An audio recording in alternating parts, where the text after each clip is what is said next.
Livro de Josué, capítulos 23 e 24.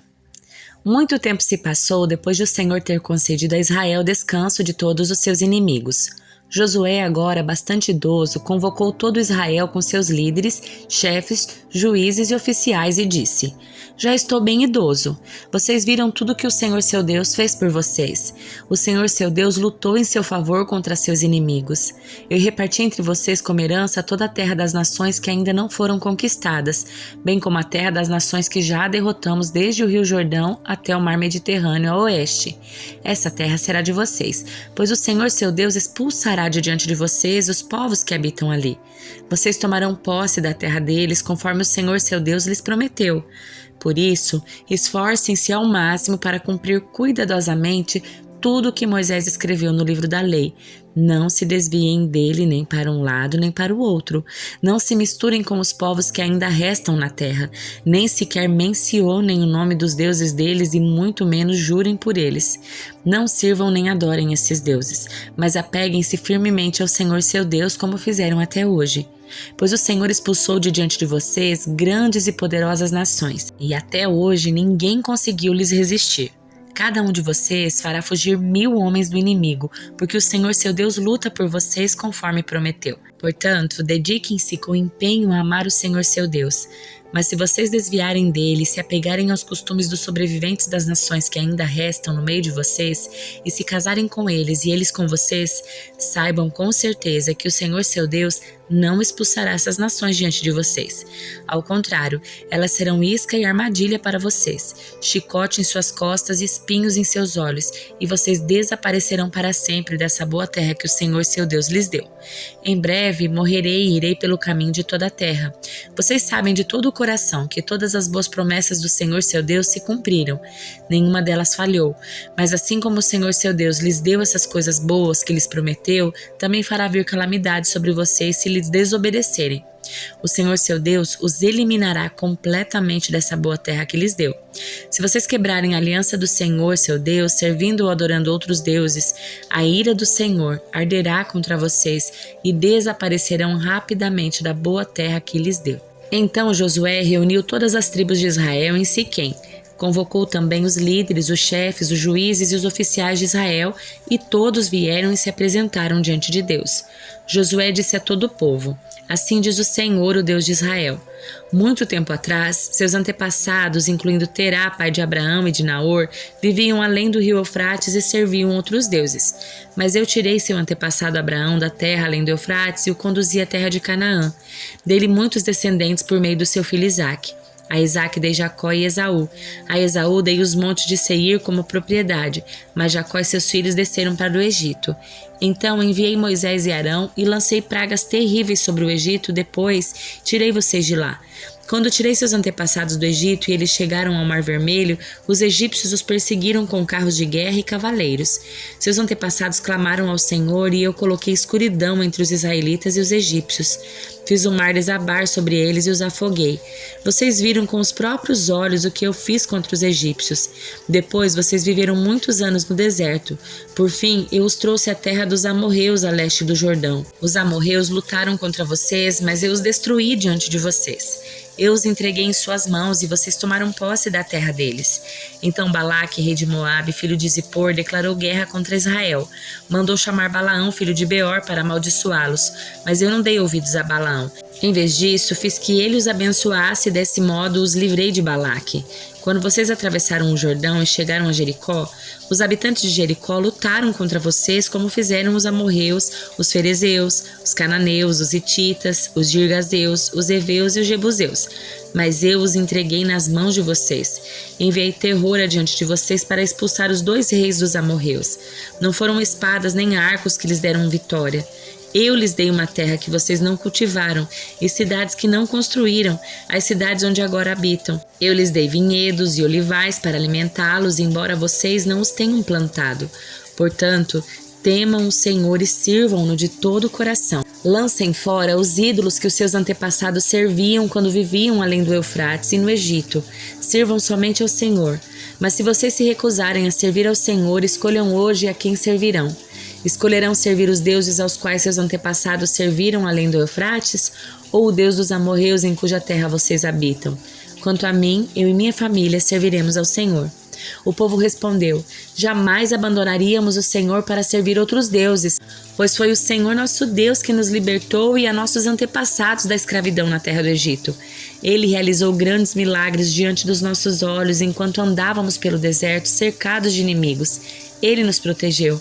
O Senhor expulsou de diante de nós os amorreus e todas as nações que viviam nessa terra. Portanto, nós também serviremos ao Senhor, pois só Ele é nosso Deus. Então Josué advertiu o povo: vocês não são capazes de servir ao Senhor, pois Ele é Deus santo e zeloso. Não perdoará sua rebeldia e seus pecados. Se abandonarem o Senhor e servirem outros deuses, Ele se voltará contra vocês e os exterminará, apesar de todo o bem que Ele lhes fez. Mas o povo respondeu a Josué: não, nós serviremos ao Senhor. Vocês são testemunhas da sua própria decisão, disse Josué.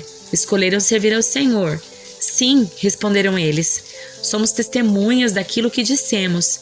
Pois bem, disse Josué, então lancem fora todos os falsos deuses que estão em seu meio e voltem o coração para o Senhor, o Deus de Israel. O povo disse a Josué: serviremos ao Senhor nosso Deus e obedeceremos somente a Ele. Naquele dia, Josué fez uma aliança com o povo em Siquém e lhes deu decretos e estatutos para obedecerem. Josué registrou todas essas coisas no livro da lei de Deus. Como lembrança do pacto, pegou uma grande pedra e a ergueu debaixo do carvalho junto ao santuário do Senhor. Josué disse a todo o povo: esta pedra ouviu tudo o que o Senhor nos disse. Ela será testemunha contra vocês se não cumprirem o que prometeram a Deus. Então Josué se despediu de todo o povo e cada um voltou para a terra que havia recebido como herança. Depois de algum tempo, Josué, filho de Nun, servo do Senhor, morreu aos 110 anos. Sepultaram-no na terra que ele havia recebido como herança em Timnat-Sera, a região montanhosa de Efraim, ao norte do Monte Gaás. O povo de Israel serviu ao Senhor durante toda a vida de Josué e das autoridades que morreram depois dele e que sabiam pessoalmente tudo o que o Senhor tinha feito por Israel. Os ossos de José, que os israelitas haviam trazido consigo quando saíram do Egito, foram sepultados em Siquém, no terreno que Jacó havia comprado dos filhos de Amor por 100 peças de prata. Esse terreno ficava dentro do território da herança dos descendentes de José. Eleazar, filho de Arão, também morreu. Foi sepultado na região montanhosa de Efraim, na cidade de Gibeá, que havia sido entregue a seu filho, Finéias. Livro de Jó, capítulo 22. Então Elifaz de Temã respondeu: pode alguém fazer algo para ajudar a Deus? Pode alguém ainda que sábio lhe ser útil? Que vantagem há para o Todo-Poderoso em você ser justo? Ele ganhará alguma coisa se você fosse perfeito? É por causa do seu temor que ele o acusa e traz juízo contra você? Não, é por causa da sua perversidade. Seus pecados não têm limites. Por certo, você emprestou dinheiro a seu amigo e exigiu roupas dele como garantia. Sim, você o deixou sem ter o que vestir. Recusou-se a dar água ao sedento e comida ao faminto. Pensou que a terra pertencia aos poderosos e que somente os privilegiados tinham direito a ela. Mandou a viúva embora de mãos vazias e acabou com as esperanças dos órfãos. Por isso está cercado de armadilhas e estremece com temores repentinos. Por isso está em trevas e não consegue ver, as ondas de águas o cobrem. Deus é grande, mais alto que os céus, mais alto que as estrelas mais distantes.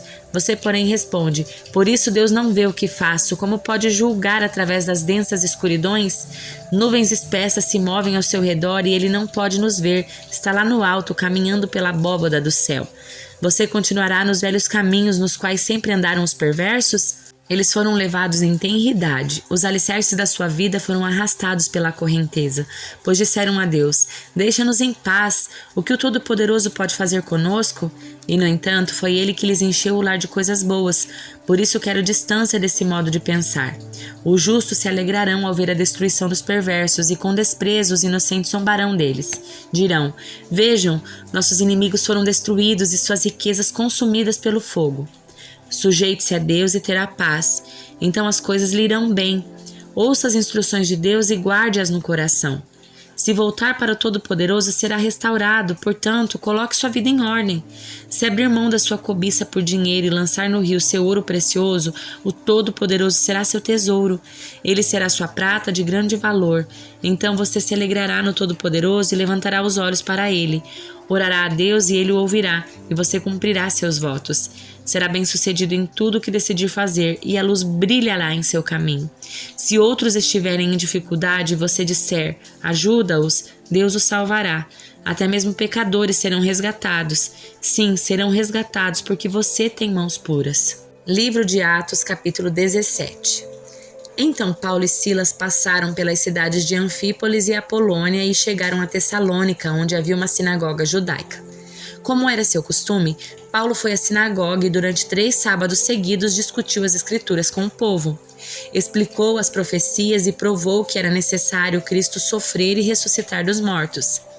Esse Jesus de quem lhes falo é o Cristo, disse ele. Alguns dos judeus que o ouviram foram convencidos e se uniram a Paulo e Silas, bem como muitos gregos tementes a Deus e várias mulheres de alta posição. Alguns judeus, porém, ficaram com inveja. Reuniram alguns desordeiros e desocupados e com a multidão começaram um tumulto. Invadiram a casa de Jason em busca de Paulo e Silas para entregá-los aos conselhos da cidade. Mas como não os encontraram, arrastaram para fora Jason e alguns outros irmãos e os levaram diante do conselho. Gritavam: aqueles que têm causado transtornos no mundo todo agora estão aqui perturbando nossa cidade, e Jason os recebeu em sua casa. São todos culpados de traição contra César, pois afirmaram que existe um outro rei, um tal de Jesus. Ao ouvir isso, o povo da cidade e o conselho se agitaram. Então os oficiais obrigaram Jason e os outros irmãos a pagarem fiança e depois os soltaram. Ao anoitecer, os irmãos enviaram Paulo e Silas a Bereia. Quando lá chegaram, foram à sinagoga judaica. Os judeus que moravam em Bereia tinham a mente mais aberta que os de Tessalônica e ouviram a mensagem de Paulo com grande interesse. Todos os dias examinavam as escrituras para ver se Paulo e Silas ensinavam a verdade. Como resultado, muitos judeus creram, assim como vários gregos de alta posição, tanto homens quanto mulheres. Mas quando os judeus de Tessalônica souberam que Paulo estava pregando a palavra de Deus em Bereia, foram até lá e criaram um alvoroço. Os irmãos agiram de imediato e enviaram Paulo para o litoral, enquanto Silas e Timóteo permaneceram na cidade. Os que acompanhavam Paulo o levaram até Atenas e depois voltaram a Bereia com instruções para Silas e Timóteo irem ao encontro dele o mais depressa possível. Enquanto Paulo esperava por eles em Atenas, ficou muito indignado ao ver ídolos por toda a cidade. Por isso, ia à sinagoga debater com os judeus e com os gentios tementes a Deus e falava diariamente na praça pública a todos que estavam ali. Paulo também debateu com alguns dos filósofos epicureus e estoicos. Quando lhes falou de Jesus e da ressurreição, eles perguntaram: o que esse tagarela está querendo dizer? Outros disseram: parece estar falando de deuses estrangeiros. Então levaram Paulo ao conselho da cidade e disseram: pode nos dizer que novo ensino é esse? Você diz coisas um tanto estranhas e queremos saber o que significam. Convém explicar que os atenienses, bem como os estrangeiros que viviam em Atenas, pareciam não fazer outra coisa senão discutir as últimas novidades. Então Paulo se levantou diante do conselho e assim se dirigiu a seus membros: homens de Atenas, vejo que em todos os aspectos vocês são muito religiosos. Pois enquanto andava pela cidade, reparei em seus diversos altares. Um deles trazia a seguinte inscrição: ao Deus desconhecido. Esse Deus que vocês adoram sem conhecer é exatamente aquele de quem lhes falo. Ele é o Deus que fez o mundo e tudo que nele há. Uma vez que é o Senhor dos céus e da terra, não habita em templos feitos por homens e não é servido por mãos humanas, pois não necessita de coisa alguma. Ele mesmo dá vida e fôlego a tudo e supre cada necessidade. De um só homem ele criou todas as nações da terra, tendo decidido de antemão onde se estabeleceriam e por quanto tempo.